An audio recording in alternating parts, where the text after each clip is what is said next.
It is my great honor to be here. I've been coming to this country, or to this Bengal. I don't call it this country because I think it's an extension of my land, or I am an extension of it. So I've been coming here for 25 years now. So I've kind of grown up here. My working life is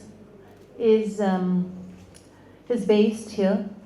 I live as much on the other side as I live here. And what I've learned about songs, about music, about sound, about people, it all comes from this place, as much as it comes from other places. Do you really want to make it so dark? Please don't, because I hate it when I can't see who I'm talking to. Let's just keep a little bit of light, yeah. Let's keep some light. Yeah, that's nice, that's nice.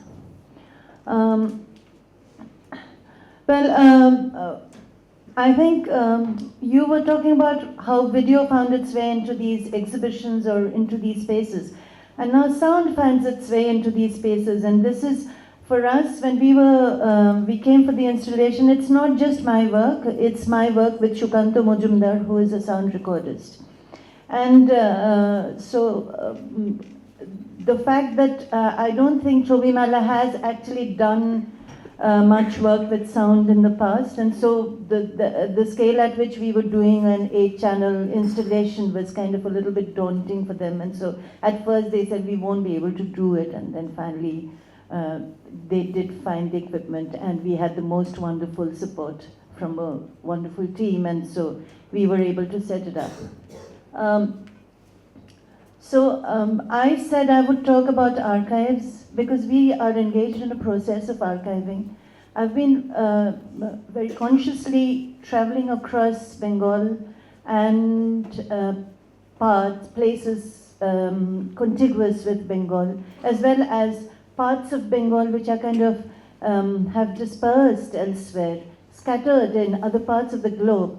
So it's a Bengal that we work on is a very fragmented space, and it is an amorphous map on which we kind of, over which we walk, and we trace its contour lines through sound. So sound becomes, the sound is actually etched on the map of Bengal, of the Bengal, the fragmented space of Bengal on which we work.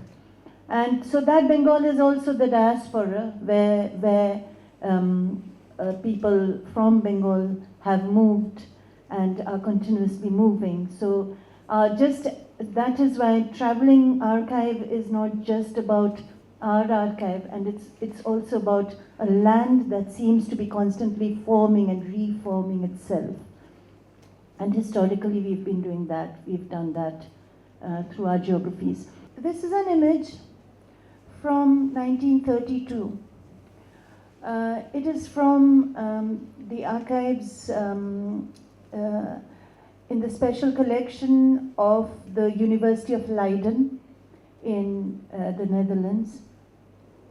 And this photograph was taken by a Dutch scholar of music called Arnold Baker, who came to India, came to Shantiniketan in 1925. And he came to Shantiniketan and he stayed for 4 years to do his PhD. He was also a Sanskrit scholar. So he was studying, and he was a musician. So he was studying one of the early texts on music called the Sangit Darpana. And he was writing his dissertation. But he was a singer. He was learning the songs of Tagore. He was very inspired by Tagore, like the youth of the 1920s and 30s, you know, because this is post-war, post-First War Europe, and they see a kind of a messiah in Tagore, and he goes around traveling, giving his lectures, and they are inspired by him, and so he draws a huge international community of scholars and artists to the campus of Shantiniketan. Baker was one of them. So Baker comes here. He listens to, he reads, he writes his dissertation, but he's also traveling. And he is listening to all kinds of music. He's learning to sing the songs of Tagore. And he feels so inspired by Tagore's songs that he feels that it is very important. This is a kind of song that the world should know. So this is one of the main reasons why he thinks that he needs to, one of the main reasons why he feels that he needs to actually go back and find a way for him to come back again. And then he wants to also document this music. So you see from that from the writing on the top of the photograph. It's at the back of the photograph. It's Noga. Noga is in Rajshahi, but it's a separate district now. It used to be Rajshahi at that time. So this is from 1930. Anyway, his story is this, that he goes back, he convinces the Berlin Phonogram Archive to give him a phonograph, and he comes back with a machine, a recording machine, and he also gets some funding, so he comes back, and he starts traveling. So he tells the archive that I'm going to record the songs of Tagore, and I'm also going to record the ballads of Rajputana. I don't know why he chose these two things, but of course Tagore, you understand, but also he chose the ballads of Rajputana. So they said, all right, great, record this ballads of Rajputana, but forget Tagore, because you should go and look for that India, which has not been Europeanized. So I wanted to call this talk about an archive is, or the process of archiving is one where we also create a past for the future. And as we create a past for the future, it is how we want the future to remember the past, as well as how we want the future not to remember the past. So there are things that we do not archive, things that we do not record, and things that, and it's obvious because it is subjective. The whole process of archiving is not, it's not an objective process, it's not an objective scientific process. There is a method to it, but there is a purpose to it. And the purpose is this, which is guided by our intentions, by our politics, by where we stand. So these recordings, these photographs, the way I got into it is I started to, as I was working with, I really wanted to move out of my own songs, the comfort zone or the zone of discomfort of my own songs, and I wanted to move into other areas with music.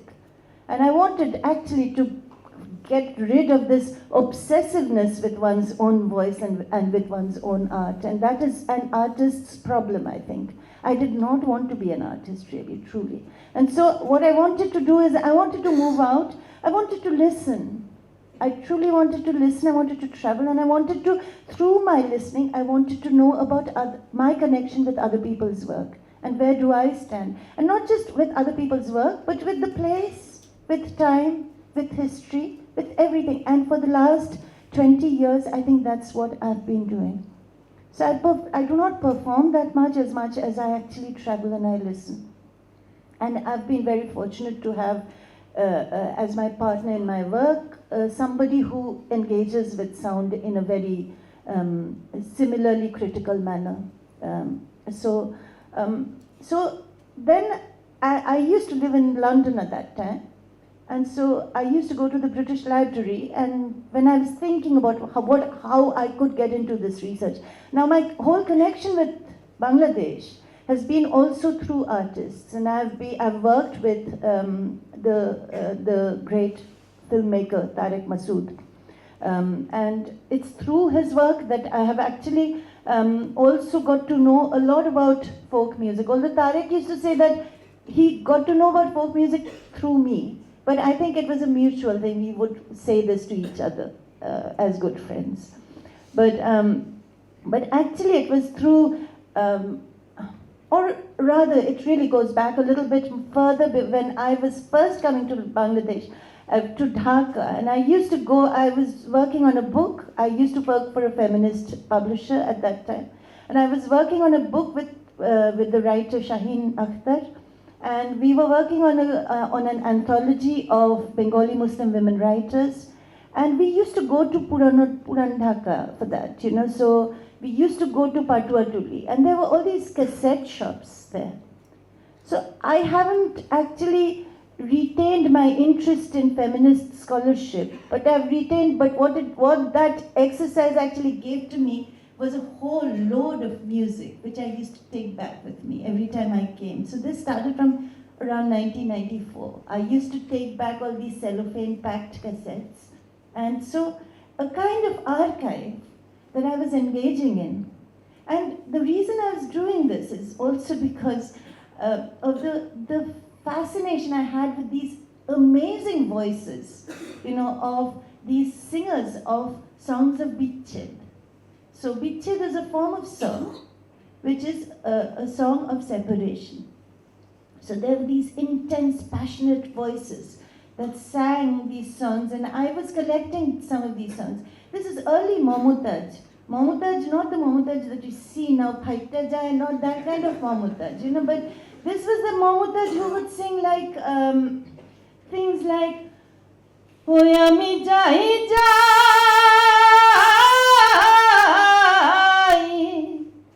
Jai Jai Bolitechi Hate Beshi Shomoy Nai Tumi Shamne Dada Ekbar Dekhe Jai Dekhe Jai Go.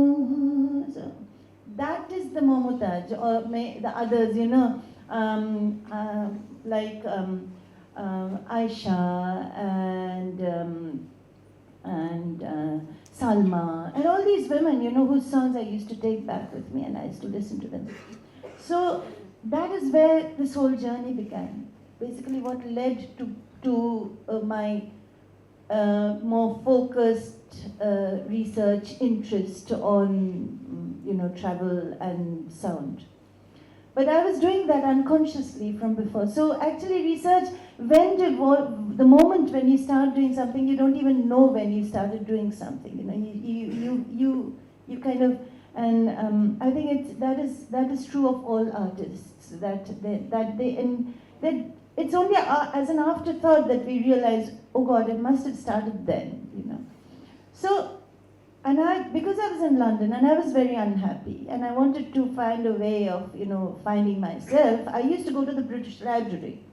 And so there I would look through, I just put random searches for things like, I didn't know that there could be a sound archive, but I did find one there. And then I'd put like random searches for things like, say I'd put Bengal, I'd put Baul, I'd put Kirtan. And, a lot of things would come up. And it's there that I suddenly found this recording from 1932, which was from Kenduli. Kenduli is this place which is next to Shantiniketan, Joydever Mela hoy jekhane. So it's a Baul festival. So Kenduli, and there was a woman's name, Ochinto Dashi, Sheba Dashi of Murali Dash. That was written as the catalogue note. And that stayed with me. So in my early notebooks, I have a pencil entry saying, what is this? But I didn't know then what this was all about. It was a wax cylinder recording. It was made by this scholar called Arnold Barker. So back in 2002-03, when I was doing that, I didn't know that 20 years on or 18 years on, I'd actually be writing a PhD on Arnold Barker. I didn't know that, But there again, there was a beginning of something. So as we started to move, travel, record, and make our own journey through sound recordings, what we also did was we were also engaging with archival recordings. So we're going back to the archives, to study the archives, to understand we were actually meeting the archive in the field, if that is possible, if that makes sense. The point is, it's a lot of people do archival research and then they find stuff in the archival material and then they go looking for it. We were actually meeting Arnold Barker in the field. The reason this was happening is because he had been to the same places where we were going. We were not following him, we were there. It's just that there's a continuity. It almost felt like, from Barker's time to ours, there was a continuity. And that is what made this quest kind of very, very interesting. So these images, yeah? These images, then gradually the whole thing built up. Many years finally went to Leiden, found all these photographs. I've been working not just with sound, but with photographs, with letters, with archival records, with all kinds of things. So one way that we work is actually, try to read, sometimes we try to read an image, we try to listen to an image. That's one of the things that we try to do. So, and there are also recordings from Noga. So there are separately, there are recordings from Noga, and we've got these recordings both from the British Library as well as from the Berlin Phonogram Archive. They both have those. So we have the recordings, we find these photographs, we find some letters written by Arnold. Barker never used to actually make long sort of notes about what he was doing, his process. But what he actually did was he would write these very long letters to his mother. Every Wednesday, which was the weekly holiday in Shantiniketan, he would write very long letters to his mother. I mean, his poor mother must have really suffered, because he would write like 4-page, 6-page, like closed type letters with all kinds of details. But those letters, I've been helped by a Dutch student to read those letters. The letters are in Dutch.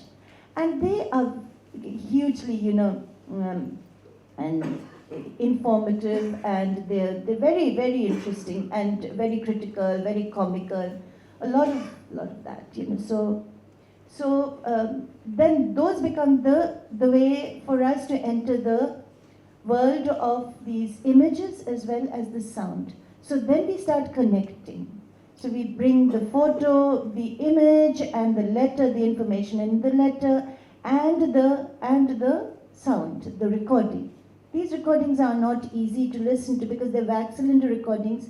It's almost like you need an acquired listening in order to be able to penetrate the sound, and so because it's noisy. You'd hear it as noise to start with. So you really have to know to go deep and hear buried under the layers of sound, the song is there. But it takes a long time. So listening is something that you also learn. So it takes a long time. Over the years, you slowly learn to actually listen for the sound. So what we've done through our work is we've taken these archival recordings and the images, sometimes back to the field. Because we know this map, so we take it back to some of these places. So it is a kind of what in ethnomusicology is called restudy, but not quite that. What we are doing is we are actually layering an archive upon an archive. What we are doing is we're taking this, and as they listen, we record their listening. And this can become an endless process, just think of it. Then you can take their listening back to them, and then you can record their listening. So then it's almost like either you can imagine it as parallel mirrors, where the source sound is reflected on the mirror that's parallel to it, and then they become so multiplied, that after a point you lose a sense of what the original was. And for us, it has become a bit like that. So we start from this image, and then last year, in November, we came here once. This was in 2015. We thought we've gone because he recorded in all kinds of places. He recorded and we've mostly gone to most of these places. So he recorded Kirtan, he recorded Baul, he recorded, of course in Shantiniketan he recorded the students, he recorded Kokiri Gan, he recorded the Santals. So we've gone to all these various places also and made our own recordings in all these places. So, but Rajshahi we hadn't done. And this Noga thing was very intriguing. Because what does the what do the notes say? The notes say, like, there are about 8 or 10 tracks. So there are various people like Diljan Phokir and Bosiruddin Phokir and Mukundo Phokir and Roshik Porumanik and all these people who had been recorded. There is one woman, just one woman, and her name is Jora. It's written as Jora Khatun. Now, these are all some of the complex things about what gets written, what gets left out, what gets archived, what gets kept as history, and what gets forgotten. Her name was probably Johura, and she was, because she was locally, she would probably pronounce her name as Jora. So now you can guess at these things. You can only make conjectures. You can't be sure about this. But why did Barker write Jora? Why did he write Jaura? Okay, but he wrote that. He just had a little note saying Jora Khatun, and out of all these notes, the British Library, when they are documenting this, what are they writing? So this is the way that you can read there, can't you? Yeah. So this is the way that they've been. This is a more recent sort of, updated archive of the British Library, and I've taken a screenshot. This is the online catalogue. Now, but you see the diacritical signs, none of that was there. None of that was there. So obviously, when Barker was writing, he hadn't put all these diacritical signs. So a later researcher has probably actually added these things, because the catalogue is constantly modified. But what the archive does in the process is this, that they do not keep a record or a record of what the original catalogue entry was and what it becomes. So if you were to just go into the catalogue now, you wouldn't know what Barker had written. So some of that history is again lost. This is what I mean by, how an archive actually is also a place about forgetting. It's not just about remembering. Now, read this. Jora Khatun, KP, the I is missing here. Singer, male. So obviously the person who has actually worked on the catalogue has no idea that a Khatun cannot be a male. So clearly has no conception of what because if you listen to the voice now,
that's the kind of sound.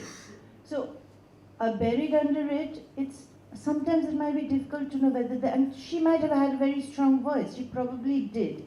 In fact, when Barker came to Noga, the subdivisional officer there, that's the Indian civil servant who was there, was Onnuda Shankar Rai, the writer. Him and his American wife, Leela Rai, they were posted there. And Onnuda Shankar Rai has also written about this whole Arnold Barker's visit to Noga.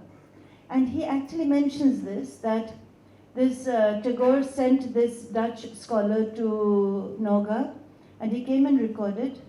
He had a machine. Mansuruddin, who was the school inspector in Noga at that time. He was also, in fact, he facilitated this whole research because he was working on his harmonies from his first harmony came out, I think, in 1930. And so, and the second volume of harmony came out in 1937, I think, or 42, sorry, in 1942. So he was working on these song collections. He was a song collector. Mansuruddin, who was a local song collector. So he knew all these people in this region. And so he got all these singers. In 1930, his first song collection has come out. Tagore has written an introduction to the first volume of harmony. That is the connection. So Tagore, Onoda Shankar Rai, Arnold Barker, the Shantiniketan world, that world of intellectuals, they're all getting into this whole business of recording songs or recording folk. And that is, of course, there were many reasons for this. The nationalist mission was there, identity building was there. At the same time, all over the world, after the invention of the recording machine, after Edison's recording machine came in, it became an imperative for anthropologists to go to the field and to collect sounds. And so all of these things were going on parallelly. So in 1930, first volume of harmony has come out. Mansuruddin has been working. He's from Shujanagar in what was then Pabna.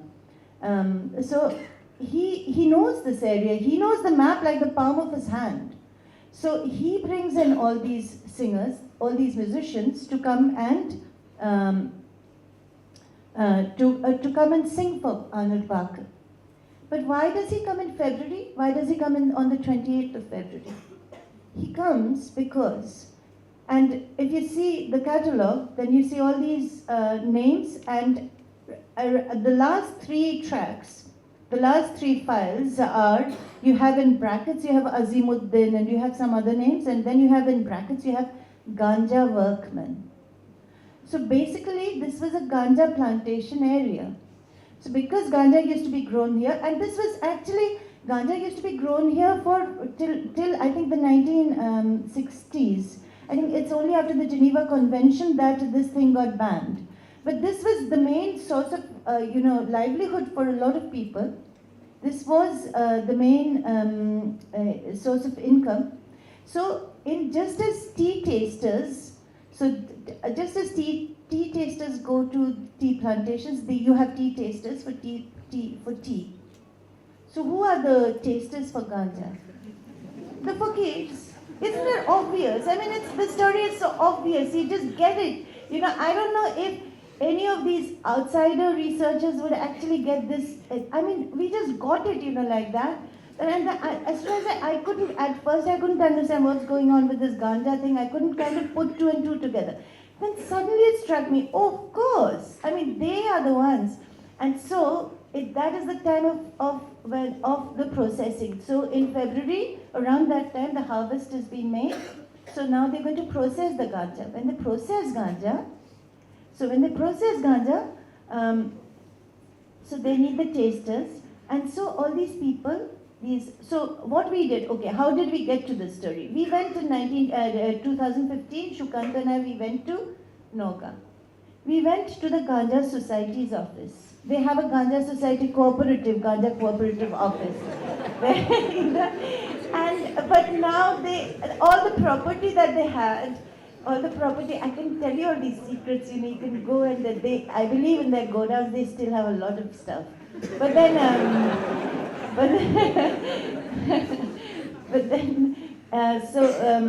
but the property that they had, where they used to grow ganja, now they have leased that out to markets and to fisheries and for growing other crops. So, but there were these 2 or 3 men who sat there guarding all the old files. And they sat there and they refused to tell their names. They were kind of worried that we've gone to record them. But we took some photographs. We couldn't record them. They didn't want to be recorded. So we just had some images from them. But they said, see, and you can think of the fakirs. They came from somewhere And they went. You don't know where they came from. And when Arnold Barker asked them their names, he did not ask them where they were from. So you do not have place names for them. So you do not know where they came from. So in the true Pokiri spirit, you see those names as being effervescent things, they came and they vanished. And they said when the Ganja used to grow, the parrots used to come.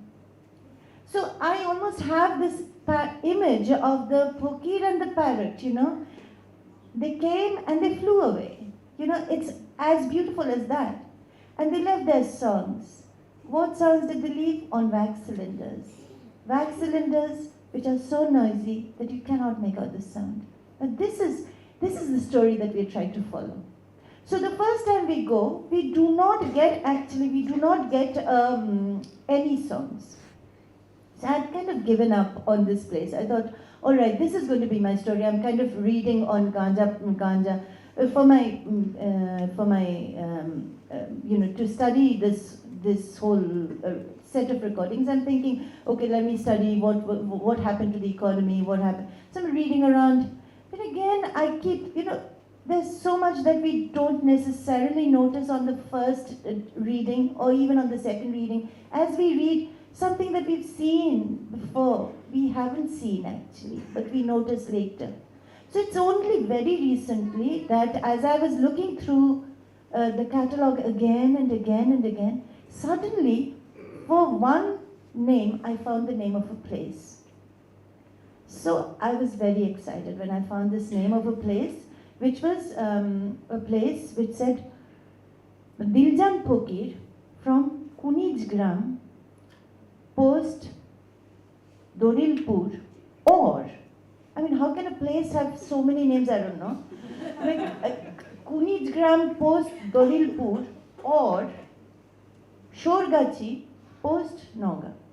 Now, where do you find this man now? Where do you go looking for this man? You don't even know where he might be from. It's all completely, there's 4 names, you already have 4 names. So I've met some people in Rajshahi, somebody who teaches folklore there, Uday. So I called him and said, is there a place called Shorgachi? He said, no, Didi, but there's, yes, I do actually know a place called Shorgachi. He said, but he said Shoilgachi. Actually, we were talking on the phone, so he probably heard what he knew. That's what we hear. We don't hear what is different. It's like seeing. We think we are hearing something. I said Shorgachi, he heard Shoilgachi. So he said, yes, there is such a place. So last November, I went. To entertain you, because it's Chobi Mela, I'm going to show you two images taken by me.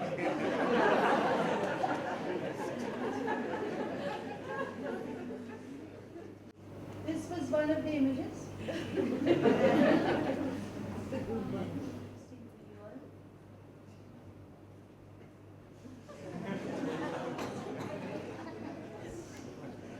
This is for Chobi Mela. This is my tribute to Chobi Mela.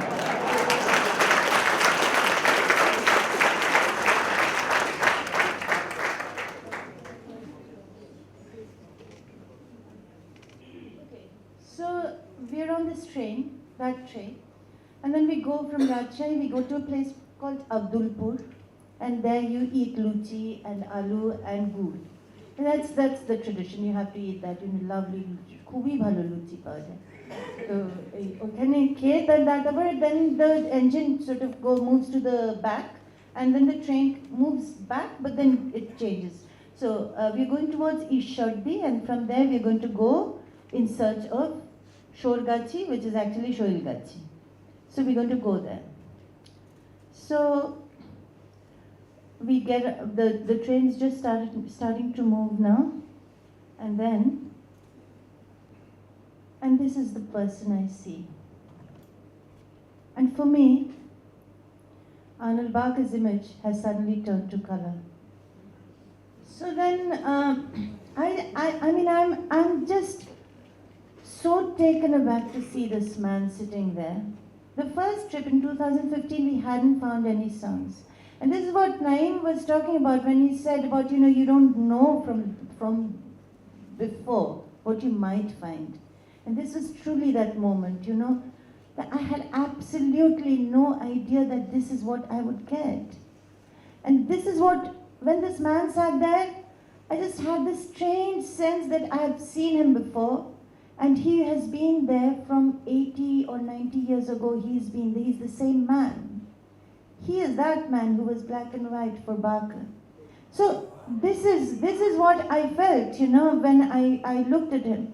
And then of course I began to talk to him, and I said, can you sing for us? And then he said his name was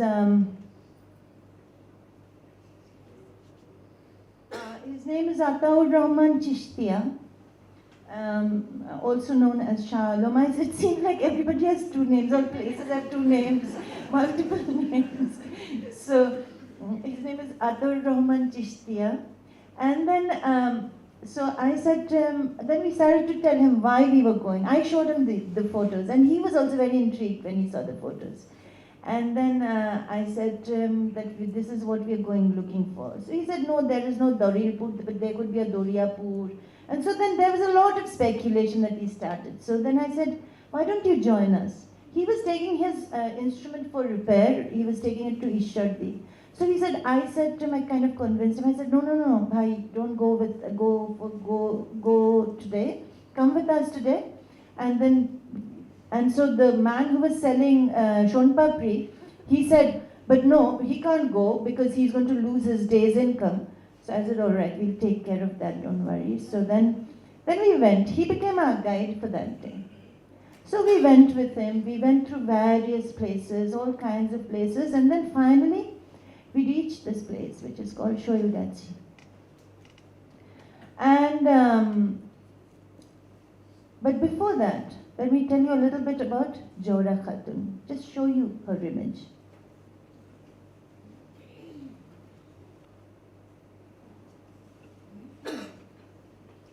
So, Anuda Shankar had written about her that there was this woman with a wonderful voice, and because Bangla লিখেছিলেন এরকম, আমি ইংরেজি করে দিচ্ছি, I'm translating later, but let me tell this in Bangla first.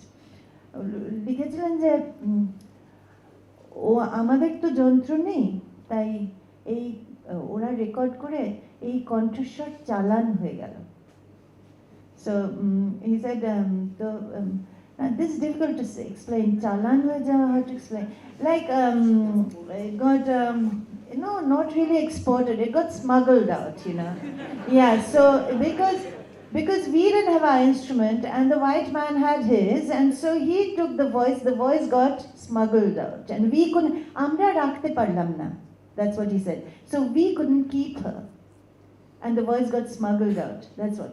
But Mansuruddin made a record of all the songs that she sang. So everybody actually noticed her. And Barker recorded 5 songs by her, while the others sang 1 or 2 only. So she clearly had this amazing voice. So it's always been on my mind, who was Jora Khatun? Who could she have been? Now this is a question that's been on my mind. So when we, in 2015, when we did not find her, we went to Mahasthangarh, and there we found other women who come to these mazars, who come to these places, to these shrines and live there. Who are these women, these marginal women? What stories do they bring with them? And so in their stories I kind of felt that we were listening to Jora's story, that untold story, that unrecorded story of Jora. So Mahmuda, who's been abandoned in love, this girl, a little girl, I forget her name. Let's imagine that her name is Aisha. Okay, Aisha, who has lost a baby. An older woman whose son has gone mad, and so she lives on the shrine with her son. So this is a place of healing. This is a place which kind of shelters those who are marginal. This is a place for the marginal. So Jora Khatun was probably one of those women. How do we know who she was? So we finally reach this place, and then we meet somebody called Koburi. I meet her.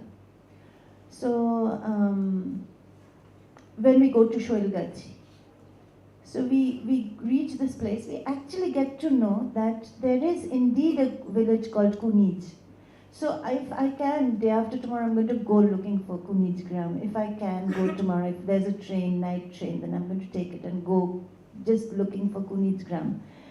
And Koburi said, so we met this young woman called Koburi, who's just, not so young, maybe, I don't know, but she's just lost her husband, who was a very good singer. And so she's lost her child, she's lost her husband, she is mourning. She's just come back from a concert, a whole night concert. And so she talks about herself, her grief, and she talks about herself, her life as an artist. And I'm going to end by just telling you what we've done here at the traveling, at Chobi Mela. The way we've worked is, I've said in our note, I've written that the traveling archive cannot answer questions. We can only ask you to listen. So I'll read you some very beautiful lines by Mary Oliver, the poet, the American poet who died very recently. She writes, "The man who has many answers is often found in the theaters of information, where he offers graciously his deep findings.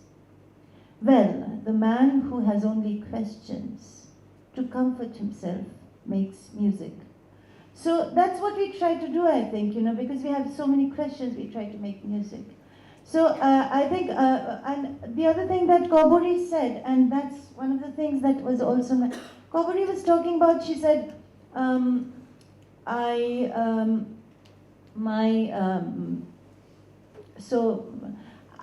if I could get a chance, she's saying, if I could get a chance, if somebody could come and sort of give me a chance, if I got a kind of a lift, So if my career could move a little bit. And then she said if I could make an album. Then she said the other day somebody had come from television and he recorded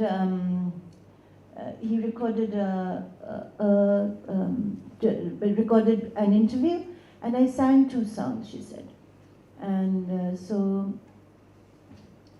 she said one of the songs that she sang was Allah Wala Monre Baki, she said. So I was thinking, for me, if I were to think of Koburi or to think of Jora Khatun now, if I were to tell this story, if I was to write my own song about this whole thing, because somehow this whole story, with it, those lines in Allah Wala Monre Baki je, achna je, hawa bondho hole, সুবাদ কিছুই নাই ঘরের বাহির করবে সবাই কে বা আপন পরকে তখন কে বা আপন পরকে তখন ও মন দেখে শুনে খেদে ঝরে আল্লাহ বলো মনরে পাখি একবার মোলা বলো মনরে পাখি এই গানটা যে বললো that she talked about this song, that she had to talk about this song, and she's talking about grief, and she's talking about death, and she's talking about mourning.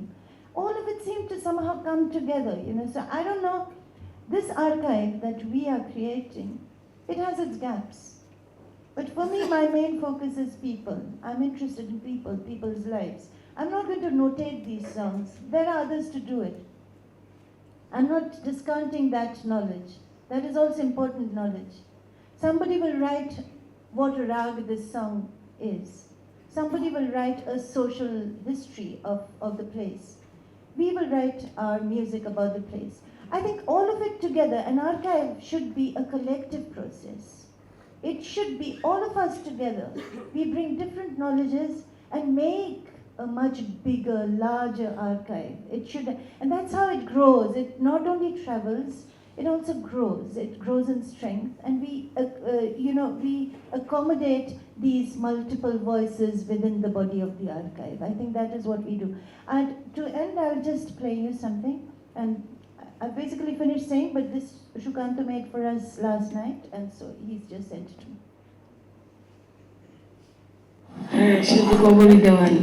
আমার স্বামীর নাম ছিল মোহাম্মদ আবু বকর দেওয়ান, আমার শ্বশুরের নাম ছিল রহিম চাঁদ দেওয়ান। কেউ নেই গানে, আমার জীবন গানে, সংসার চালাতে গান গাই, গানের উপর দিয়ে এই জীবন নিয়ে বড় হয়ে গান গাই। ছেলে মেয়ে কয়জন?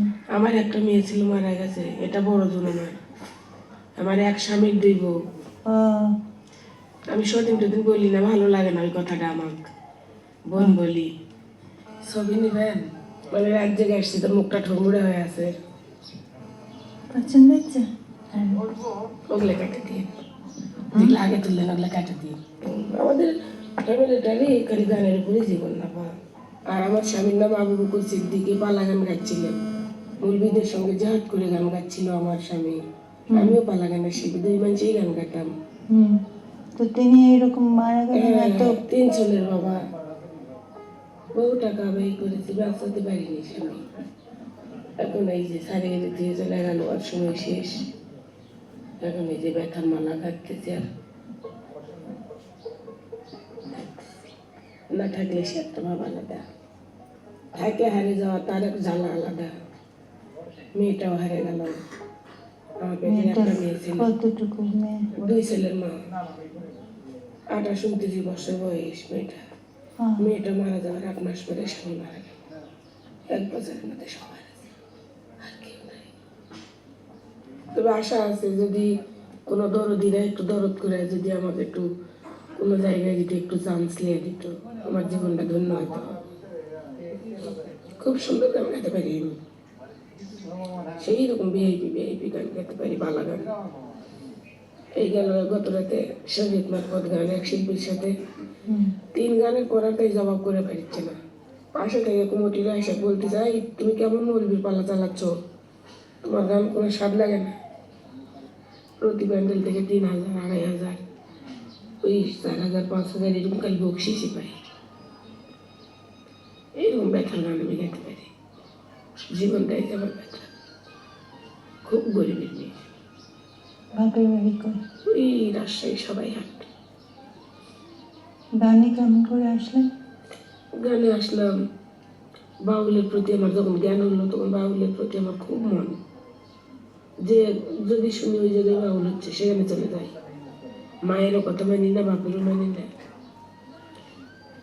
আর আমার পুরানি হচ্ছিল জ্ঞান হওয়ার পর যে আমি বাউলের মধ্যে যাবো। এর একটা শিখলাম, ওর কাছে একটা শিখলাম, মানে ডালের বাড়ি খায়া খায়া, লাত্তি খায়া খায়া এই কথা এসছে। তারপরে বলেছিলাম, আল্লাহ তুমি একটা বড় গাছের তলে আমার দাঁড়িয়ে দাও। ধন সম্পদের বড় না, এই জীবন নদী চলার মতো বড়। বাউলের যে বাউল জগতে যারা বড় থাকে, এরকম একটা বড় গাছের তলে আল্লাহ তুমি আমাকে দাও। আল্লাহ শুনেছিল আপনার কথা। স্বামী শিল্পী, আমি শিল্পী। সে ব্রিটিশ বোর্ডের বিএ পাস স্বামী, খুব শিক্ষিত মানুষ ছিল। আল্লাহ শুনলো, কিন্তু ভাগ্যে সহায় না। মনে হয় সেই সময় বিধাতার ঘরে লেখা ছিল নাকি আমাদের এলাকা, তাই এই জগতে এসে এই প্রতিদান পেলাম। এত আফসোস করে লাভ নাই তো। বান্দাল বান্দি, কিন্তু বান্দাল ঘুষে যায়।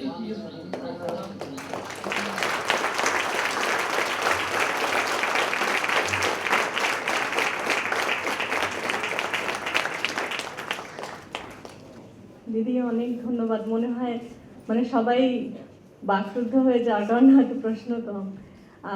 আমার ইনস্টলেশনটা নিয়ে একটা প্রশ্ন ছিল, যে ওর মধ্যে অনেক ধরনের ভাষা আছে, বাংলা আছে, উর্দু আছে, খাসিয়া আছে। তো যারা আর কি ভাষাগুলো জানে না, মানে আমি একরকমভাবে এনজয় করছিলাম। তো যারা জানে না তারা আসলে কীভাবে মানে অনেকটুকুই আছে এবং অনেকটুকু স্টোরি টেলিং আছে, ওর মধ্যে অনেকটুকু মানে যখন আপনি বলছেন যে বা মানে ওই যে নদী পার হওয়ার কথা যখন হচ্ছে যে আপনার ছোট্ট একটা শব্দ যে অসাধারণ, হ্যাঁ ওর মধ্যে যে স্যাটায়ারটা আছে, তো এইগুলো যখন মানে কতটুকু আসলে পাচ্ছে অনেকেই মানে এই কিছুক্ষণ আগে যখন গাঁজা বলছেন আপনি, মানে পাশের ভদ্রলোক জিজ্ঞেস করছে আচ্ছা গাঁজাটা কি, তা আমি নিজে হঠাৎ করে বললাম ওপিয়াম, পরে মনে হয় আচ্ছা ভুল বললাম, ম্যারিওয়ানা হবে। তো তখন উনি আস্তে আস্তে বোধহয় আরেকটু মজলেন আর কি জিনিসটাতে। তো এই ধরনের ইনস্টলেশনের ক্ষেত্রে ভাষার না জানাটা কতটুকু আসলে মানে এই নেয়ার জন্য অ্যাবজর্ব করার জন্য কতটুকু, বা এটা যদি বাংলাদেশে না হয়ে অন্য কোনো দেশে হতো তাহলে জিনিসটা কীরকম হতো? Yeah, we've been thinking about it. The translation, because I think because you asked the question in Bangla, but maybe I should translate and actually respond in English. The thing is that, see, even if you translate, everything is not translatable. But yes, you still can translate some things, you know. You, like when Orup says, like my friend, he says Kaliya Damuner moton ghono ratir. So how many people, even if they know Bangla, how many people will actually understand the reference, you know? So again, there is no need to assume that everybody is going to understand everything. Firstly, if you think of a sound installation in abstraction, then something probably will get communicated. But you can still try to go beyond that. So you could actually have subtitles. And that is one of the ways by which people actually work with sound installations, when they have, where they actually, project the text. So that is one way of kind of beating the system. Yet I would still think that, you know, some of it, some things are so local, so specific to every culture, and we should keep it like. I don't think we need to translate everything. I actually do not think it's important to translate, try and explain everything translated. There is no need. And of course, and also to assume that just because I'm going to translate, people will get it. It's some things that you learn through life, some things that you learn by coming again and again and again. For example, I've been coming here for 25 years. I understand this place. Even if we speak Bangla, you think everybody from Calcutta will come here and understand. They won't. I mean, I had a performance on the 28th, and I was saying this, that like I was reading something and I said, যে খেতে খুব মজার হয়েছে খেতে, বুঝতেই পারবে না, বোঝা মুশকিল। In fact what we were saying, we just having a great, মানে এটা আবার কেন বুঝবে না, এটা আপনাদের বুঝতে খুব অসুবিধা হবে, মানে এটা আবার না বোঝার কি আছে আপনাদের মনে হবে। এই যে অজানাগুলো, এটা তো ওই ইয়েতে বলে, মানে in that installation this Anwar Shahid's son Taimur says, suffer, suffer, suffer. So you have to travel through languages, in order, through cultures, through experiences, in order to actually understand the other's experience. You cannot come from the outside and understand. Therefore, Barker, with all his intention of actually recording, he could only not go beyond the surface of things, you know. He had a different agenda, which is important, but he would not be able to go beyond, you know, the given. I think those are the problems. But yet we should try, I think, to translate. What do I want to do? Yes. You want to make another installation or something, or what other objectives you have? I don't know what I want to do. I mean, I do so many things. We do various things, and a lot of things don't get done, you know. You want to do so much, but you never end up not doing. So I don't really know. This was a moment when we could make this installation, because this situation kind of, and this again we've been thinking about it from 2015. We finally could make this piece of work 4 years on. But we've been constantly working, we constantly travel, constantly record. সারাক্ষণ করতে থাকি। অত জিনিস কি করব জানি না তো কি করব, মানে আমি তো I really don't know what to do with so much. In fact, the head of technical department at the British Library will Prentice একটা ইন্টারভিউয়ে বলেন যে আসলে সমস্যা এখন আমাদের হয়ে যাচ্ছে যে এত বেশি, আগে আমরা আর্কাইভ বিল্ডিং এর জন্য মেটেরিয়াল চাইতাম, এখন এত বেশি যে আমরা কি বাদ দেব সেটা ভাবতে হয় আমাদের। সেজন্য there's so much this problem of plenitude, but for us it's not that, it's really passion driven and we keep working, and but I don't know what we'll do. Something we'll do. And anyway, we don't have to do something with everything, I think. You know, it just becomes a part of your lived experience. It's my life. And I mean, what will I do with my life anyway? You know, so... I have a request. Can you make a song dedicated to the parakeets and the...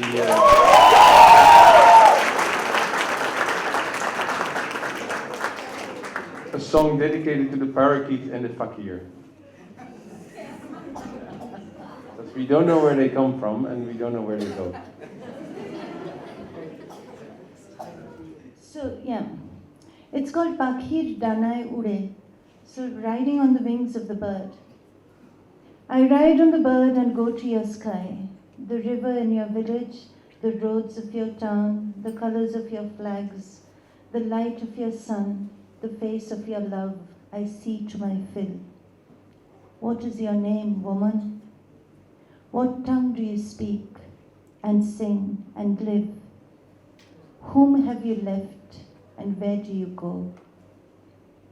I ride on the bird and go to your sky, listen to your voice, your river as it flows, the sound of your poems, the songs of your rain, the dotara you pluck. I listen to my fill. What is your name, woman? I hear in your voice echoes of my pain. Whom have I left and where must I go? Ashar Maisha Bhasha Banire. The month of Ashar is flooded with rain. Winds blow in from the east. I watch the sailboat as it comes. Is someone coming for me? Ashar Maisha Bhasha Banire.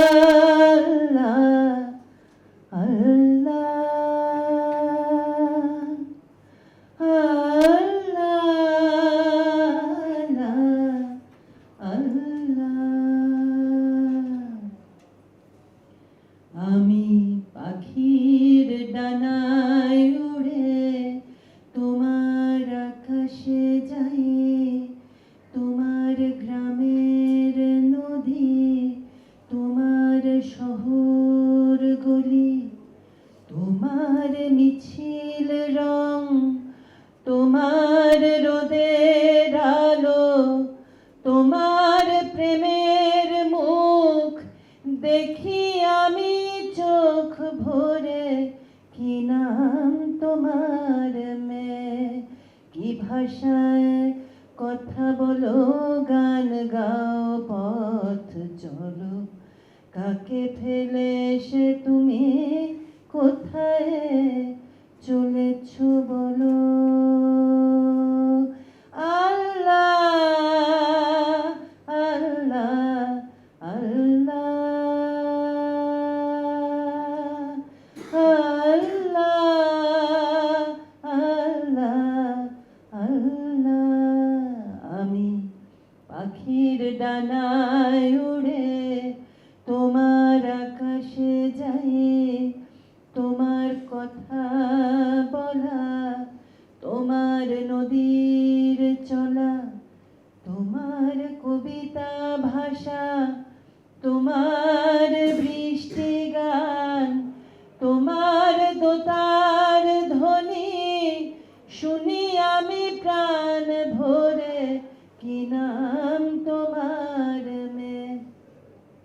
তোমার কণ্ঠে বাজে আমার বিষাদ সুর, কাকে ফেলে সে আমি যাব বলো কত দূর। আশার মাইশা ভাষা পানি রে, পুবালি বাতাসে বাদাম দেখা চায়া থাকি,